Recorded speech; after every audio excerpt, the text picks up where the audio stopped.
اے خدا میرے مسائل کو تو جانتا ہے، مجھے دنیا کا جمیع خیر عطا کر، آخرت کا جمیع خیر عطا کر۔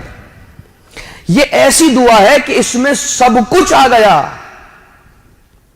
آپ نے لسٹ بیان نہ کی، لیکن آپ نے یہ کہہ دیا کہ دنیا کا جتنا خیر ہے وہ بھی دے دے، آخرت کا جتنا خیر ہے وہ بھی مجھے دے دے۔ یہ دعا ایک ہماری لسٹڈ دعا ہوتی ہے۔ اگر یہ لسٹ اپنے لیے ہے تو یہ بات میں جو کہنے لگا ہوں وہ آئے گی، وہ اپلائی ہوگی۔ اگر وہ لسٹ کسی اور کے لیے ہے تو پھر ضرور لسٹ کے ساتھ دعا کریں۔ متوجہ ہیں؟ آپ کے پاس کوئی آیا، بھیا میرے لیے دعا کر دیجئے گا، آپ نے لسٹ میں نام لکھ لیا، اور نماز شب کے اندر لسٹ ہی تو ہوتی ہے مومنین کی کہ جن کے نام لیتے ہیں آپ۔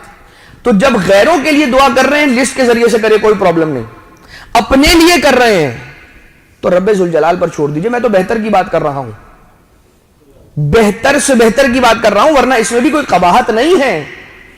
یہ تو وہ بارگاہ ہے کہ جہاں پر آپ جس انداز سے، یہ کہا جاتا ہے کہ دعا کا کیا انداز اختیار کریں، کیا انداز اختیار کریں، جو یہاں سے نکلے وہ دعا کا انداز اختیار کریں۔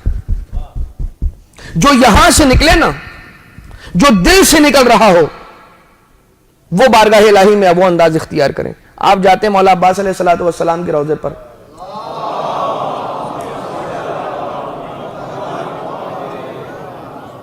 دیکھا ہے کبھی آپ نے وہاں پر باب الحوائج علیہ السلام کے در پر لوگوں کو سوال کرتے ہوئے دیکھا ہے؟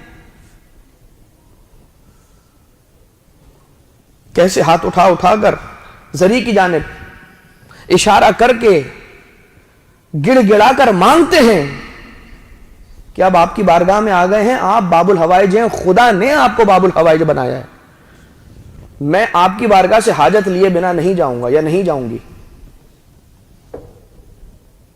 یہ وہ محبت کا انداز ہے جیسے بچہ اپنے باپ کے سامنے کچھ مانگے، یا باپ متوجہ نہ ہو رہا ہو، یا اس باپ کو اپنے بچے کے مانگنے کا انداز پسند آ رہا ہو جس لیے وہ رکا ہوا ہو، تو پھر مانگنے کے انداز میں شدت آ جاتی ہے، اور باپ پھر مسکراتا ہے، خوش ہوتا ہے، برا نہیں مانتا۔ یہ محبت کے تقاضے ہیں۔ اس انداز کو اختیار کر کے مانگنے والا کوئی خطا نہیں کر رہا، وہ تو اپنی دل کی کیفیت کو ظاہر کر رہا ہے، اور وہ کس مجبوری کو لے کر آقا باب الحوائج کی بارگاہ میں پہنچا ہے یہ کون جانتا ہے۔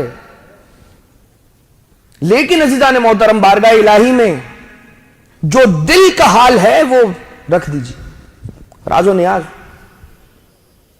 اور وَاصْرِفْ عَنِّي بِمَسْأَلَتِي إِيَّاكَ جَمِيعَ شَرِّ الدُّنْيَا وَشَرِّ الْآخِرَةِ، اور اے خدا مجھ سے دنیا کا سارا شر اور آخرت کا بھی شر دور فرما۔